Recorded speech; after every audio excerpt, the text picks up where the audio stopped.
آغاز کریں گے ایک تشویشناک خبر سے۔ ملک ہے اسلامی جمہوریہ پاکستان، آئین ہے جس میں کوئی بھی قانون اسلام اور شریعت کے خلاف نہیں بن سکتا۔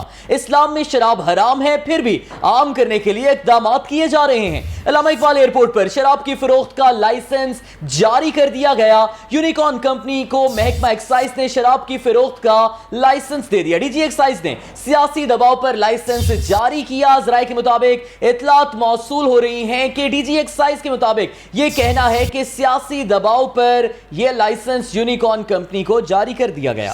آپ کو بتا رہے ہیں اسلام میں شراب حرام ہے، لیکن اسے عام کرنے کے لیے اقدامات کیے جا رہے ہیں۔ علامہ اقبال ایئرپورٹ پر شراب کی فروخت کا لائسنس جاری کر دیا گیا۔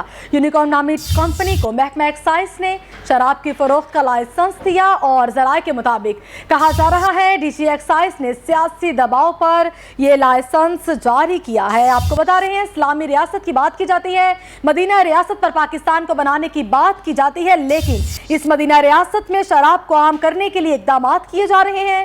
علامہ اقبال ایئرپورٹ پر شراب کی فروخت کا لائسنس جاری کر دیا گیا۔ اسلامی جمہوریہ پاکستان میں سب سے بڑے آبادی کے لحاظ سے صوبے پنجاب کے دارالحکومت لاہور میں علامہ اقبال شاعر مشرق پاکستان کا خواب دیکھنے والے اور پاکستان کے قومی شاعر کے نام سے منسوب اس ایئرپورٹ پر شراب کی فروخت کا لائسنس جاری کر دیا گیا ہے۔ ذرائع کے مطابق اطلاعات سامنے آ رہی ہیں کہ یونیکارن پاکستان نامی کمپنی ہے جس کو یہ لائسنس جاری کیا گیا ہے اور اس کے ساتھ ہی علامہ اقبال انٹرنیشنل ایئرپورٹ پر شراب کی فروخت کا لائسنس جاری کر دیا گیا ہے۔ اسی پر بات کریں گے بیورو چیف لاہور رنگ عیاش شجاع ہمارے ساتھ موجود ہے، مزید بات ان سے کرتے ہیں۔ عیاش شجاع، کہا جا رہا تھا مدینہ طرز پر یہ ریاست بنائی جائے گی، پاکستان کو مدینہ طرز کی ریاست کا کہا جا رہا تھا، لیکن اب مدینہ طرز کی ریاست میں شراب کو عام کرنے کے لیے اقدامات کیے جا رہے ہیں۔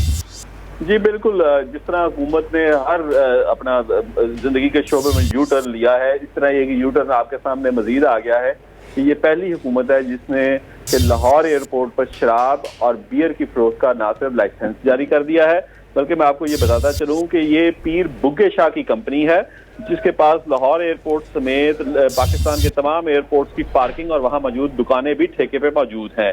اس کمپنی کو ایک انتہائی اہم سیاسی شخصیت کے دباؤ پر محکمہ ایکسائز اینڈ ٹیکسیشن نے یہ لائسنس جاری کیا ہے، اور یہ لائسنس جاری ہونے کے بعد اب یہ جو کمپنی ہے ان کی یہ لاہور ایئرپورٹ پر شراب اور بیئر فروخت کر سکتی ہے اور مسافر اس سے خرید بھی سکتے ہیں۔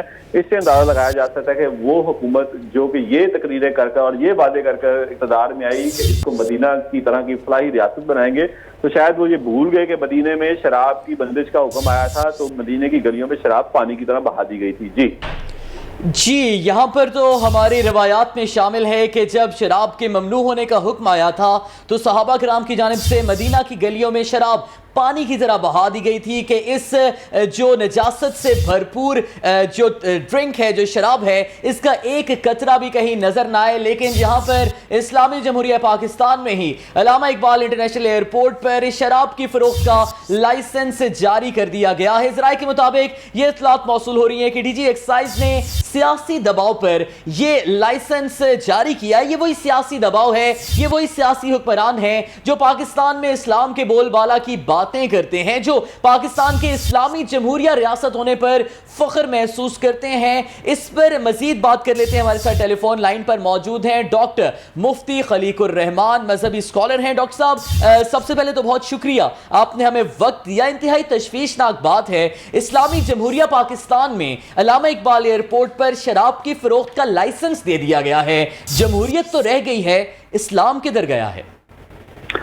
بسم اللہ الرحمن الرحیم۔ میرے بھائی بات یہی ہے، یہ تو آج کا المیہ نہیں، یہ تو پاکستان بننے کے ساتھ ہی المیہ شروع ہو چکا تھا۔ پاکستان بننا بہت بڑی خوش قسمتی تھی، اللہ تعالیٰ نے ہمیں یہ خطہ اس لیے دیا تھا کہ ہم اللہ کے نظام کو، اللہ کے دیے ہوئے نظام کو یہاں نافذ کریں۔ پاکستان کا بننا بہت بڑی خوش قسمتی، لیکن پاکستان کو چلانے کے لیے جو نظام جو ہم نے ایز اٹ از قبول کیا، یہ بدقسمتی کا آغاز دراصل وہیں سے ہو چکا تھا۔ درمیان میں نشیب و فراز اپ ڈاؤن آتے رہے، لیکن اب یہ جو شراب کی حرمت، شراب کے بارے میں جو قرارداد پیش ہوئی اور ایک غیر مسلم نے پیش کی اور اس کو رد کرنے والے سارے مسلمان تھے، تو مجھے بتائیں یہ ہیں مسلمان جنہیں دیکھ کے شرمائیں یہود۔ اصل بات یہی ہے کہ یہ ساری باتیں اللہ کی عذاب کو دعوت دینے والی ہیں۔ ہم جتنی جلدی توبہ گیر ہو سکیں توبہ کر لیں اور اپنے اعمال سے